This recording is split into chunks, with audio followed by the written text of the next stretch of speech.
C'est là que j'ai commencé à voir le vrai côté sombre des réseaux. J'avais peur de remonter sur scène, alors que ça a été mon plus grand kiff, la scène. C'était devenu ma phobie. Ça va ? Oui, ça va très bien. Alors, qu'est-ce que ça veut dire pour moi, ça va pas? Déjà, je le dis pas. Je vais le garder pour moi et puis ça va se voir sur mon visage. Ça va se voir dans mon comportement, dans ma manière d'être, ma manière de parler. Mais tu m'entendras jamais dire non, ça va pas. Moi, je suis quelqu'un de très bavard, j'aime bien discuter, j'aime bien poser des questions. Et quand tu vois que je pose pas de questions, je suis inexistante, c'est que ça va pas. Il y a que les gens proches ma famille, quoi, et mon équipe. Est-ce que t'es déjà allé voir un psy ? Non. Si je veux voir un psy, il va voir un psy, lui, juste après, tu vois. Et il va me dire, la meuf, elle va raconter ses problèmes, j'en ai trop dans la tête, là. Non, j'ai pas besoin d'aller voir un psy parce que j'ai des bonnes personnes autour de moi, je pense, qui me conseillent pour le mieux. Du coup, je pense pas avoir le besoin d'aller consulter, quoi. J'ai besoin de me retrouver en famille avec mon fils, chez moi, me couper un peu des réseaux, vraiment avoir une vie normale. J'ai toujours eu confiance en moi, jusqu'à après ma grossesse, où je suis tombée dans un baby blues de fou malade, où je connaissais pas du tout ça. Ça veut dire que je pleure pour tout, je me regarde, je me trouve horrible, je me trouve moche, je vois des défauts partout. Des choses que les gens te disent, mais t'es malade ou quoi? T'as toujours été comme ça? Ah non, pas du tout. Dès que j'ai accouché et puis que la prise de poids a été remarquée, c'est là que ça a commencé les critiques un peu malsaines, on va dire. C'est là que j'ai commencé à voir le vrai côté sombre des réseaux. Parce qu'avant ça, c'était que sur ma musique. Et franchement, je m'en foutais parce que les gens, ils écoutaient quand même, tu vois. Et donc le pic, c'était le Zénith de Paris. J'imagine que tu t'attendais pas à ça. Ah non, pas du tout. En fait, il y a eu 2 parties dans le Zénith. La première partie, j'étais super à l'aise, je me sentais bien, tu vois. Et la deuxième, en fait, t'as un chrono. Tu vois, quand tu dois te changer, t'as un chrono. Moi, je suis stressée. J'ai chaud, il fait noir. Tu vois même pas, en fait, on est censé venir t'habiller.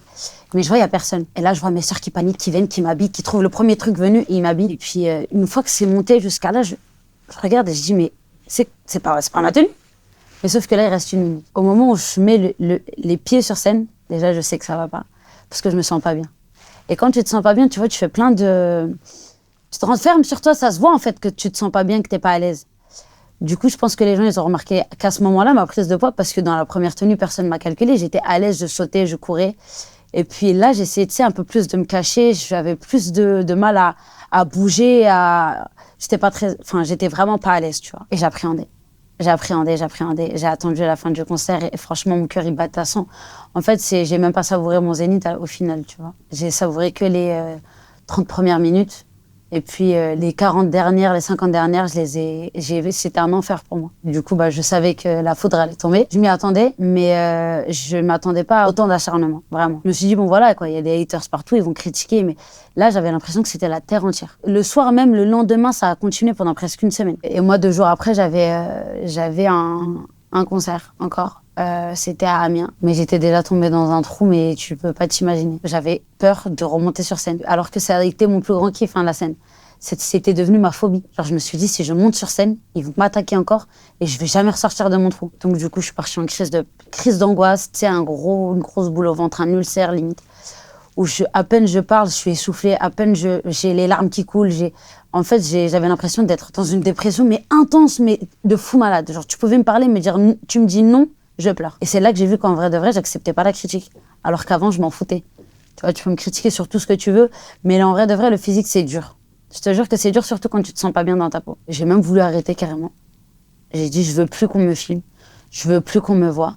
Je ferai que des morceaux. Je sortirai des albums. Je ferai ni clip, ni rien du tout. Là, je veux que les gens, ils écoutent que ma voix. Et ils me regardaient, ils me disaient, mais ils ont pas gagné, en fait. Même une femme, ça change. Elle a un corps différent.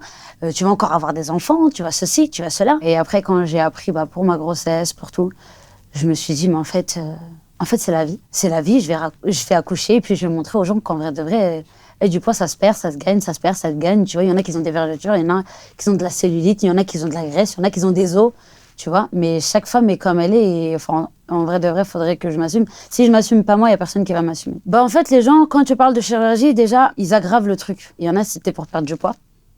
Eux, dès que tu vas leur parler de chirurgie, c'était pour avoir l'air d'une bimbo ou d'un truc comme ça. Non, c'est déjà pour juste se sentir mieux dans sa peau, tu vois. Moi, si je le fais, c'est pour moi. C'est pas pour les gens, parce que je m'en fous des gens, en vrai. Mais juste parce que je suis une personnalité publique, ça va être un truc de ouf. J'ai eu tellement de conseils que, franchement, je pourrais pas t'en citer un en particulier, mais c'est plus aie confiance en toi. Et cette période de difficulté que tu viens de vivre, là, est-ce qu'elle t'a fait douter sur la suite de ta carrière ? Un petit peu, parce que je me suis dit, quoi qu'il arrive, même si je chante, Ça sera plus ça qui sera... Bah, c'est plus ce qu'on va regarder. Et c'est de là où je me suis dit, en fait, tu sais quoi, je vais sortir un album. Et dans cet album, j'ai fait des trucs de ouf pour moi, tu vois. Là, c'est juste pour rappeler aux gens que je peux être mannequin XXL, tout ce que tu veux. Ma voix, ça restera ma voix. Dominique